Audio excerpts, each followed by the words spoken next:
Hey, Spider People!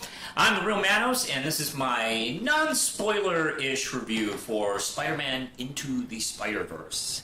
And this film came out this past weekend. I thought I'd take some time to talk about my thoughts about the movie. I am hoping to do a full spoiler cast in a couple of days. I kind of like doing spoiler casts like a week or two after the film comes out, so I give most of you a chance to see the film. But just to give you my basic thoughts about the movie. It, of course, is directed by three people, which is not too unusual for animated films. Bob Persetti, Peter Ramsey, and Rodney Rothman.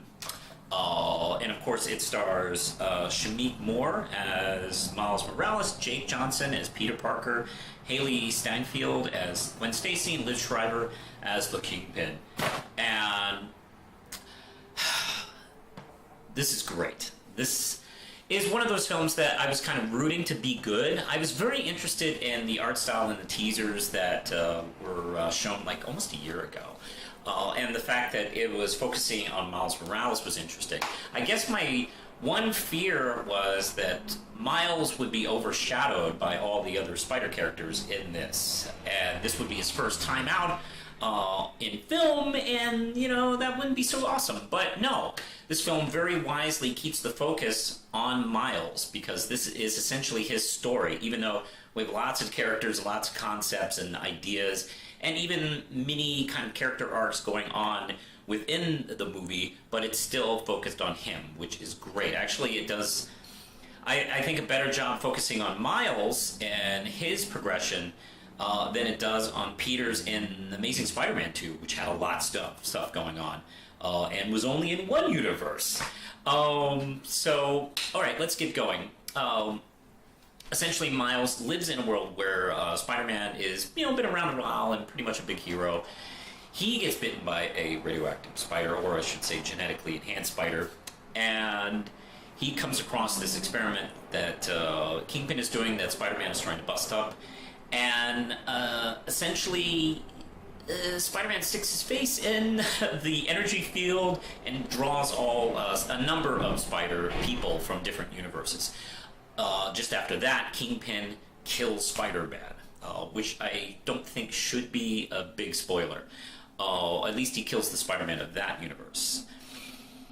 And we get, by the way, we get an interesting flashback of why he has been funding this project that it's been done by Doc Ock. Doc Ock's the person doing it, and he has a whole bunch of money into this. Reason is because apparently Vanessa had caught him fighting Spider-Man, had run away and got killed, and now he's trying to build this machine. Spider-Man tries to stop him, and he beats Spider-Man to death. So this is the second time in film Kingpin has killed someone with his bare hands for embarrassing him in front of Vanessa. So don't embarrass him in front of Vanessa. It's very important. But of course, that's not the last we see of Peter Parker. And a little older and down on his luck, Peter Parker, done by the marvelous Jake Johnson, and a great role. And holy crap, I've never thought of him for Spider-Man before, either in live action or voiceover. Holy crap, he is so great in this. And there's a lot of kind of down on his luck kind of history Spider-Man has. So, boy, this comes to a nice natural feel. Of course, the energy drew in Spider-Gwen, or Ghost Spider, or Spider-Woman, and Peter Porker, and the noir Spider-Man, voiced by Nick Cage, who's marvelous in this, and Peony Parker, who I'm not sure is out of the comics or original creation for this. Either way, we'll probably see her forever now, because she's adorable in this. And Miles is trying to figure out and train himself and find his way of being Spider-Man and try and make up for the death of Spider-Man, but he's also kind of being trained by other Spider-Men during this adventure while he's trying to save them, and apparently this is also saving the universe. I mean, and this film does not miss a beat on what it's trying to do and how it does it and where it goes. The voice acting, like I mentioned, by the entire cast, even bit players, small players. Miles' parents, just adorable. His relationship with his uncle is fantastic. I love Dr. Octopus in this.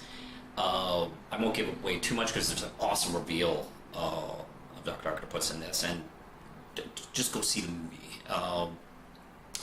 And I gotta say, I'm gonna go into the animation style. The animation style, they kind of invented some things for this, and holy crap, does it show! It's gorgeous. There have been lots of times where they've talked about, bringing a comic book to screen, and yeah, there's been a lot of movies that have really kind of done that, both in live action and animation. But I've never seen anything come this close. They even have the Comics Code Authority, printed at the beginning of the movie. It does all that right. Several of the animation styles are different because they come from different universes and they take full advantage of that. The relationships between not just Miles, but also not just Miles and Peter, but also with Gwen. Aunt May is really well done in this. And also we get the idea of Peter Parker trying to relate to the Mary Jane of this universe, and it's not really the Mary Jane of my universe, so it's a different person. I'm glad they really kind of focused on that, because some people are like the Kingpin, where it's that's a person from a different universe, still the person I know. And no, it's not. It's a different person. So yeah, this is so smartly written. It's brilliant, and I'm still maybe kind of in the glow of this movie, but it's probably a near perfect film. I can't really cite on anything. I've heard other people talk about the fact that we don't get too much with Kingpin. It's not really his movie, and we do get a bit of a backstory. It's well acted by Liv Schreiber, but it's not his film, so it's okay.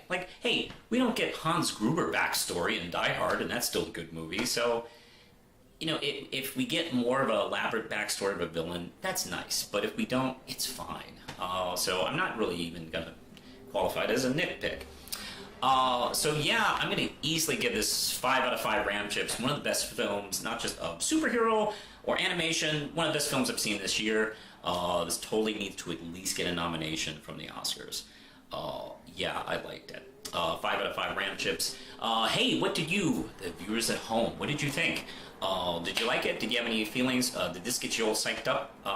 Leave me a comment below and we'll talk about it. I am planning to do a spoiler cast, a more an hour-long one like I did with the She-Ra TV series, probably within the next week.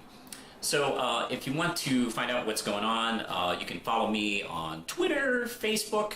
The Red Knight, my comic coming up in 2019, it has a Facebook. Go follow that so you can get appropriate updates. And you can support this channel with Patreon at Justin Cristelli. All right, that's all I had to say. So we'll talk to you later. Push the button, Lindsay. Really, no mics.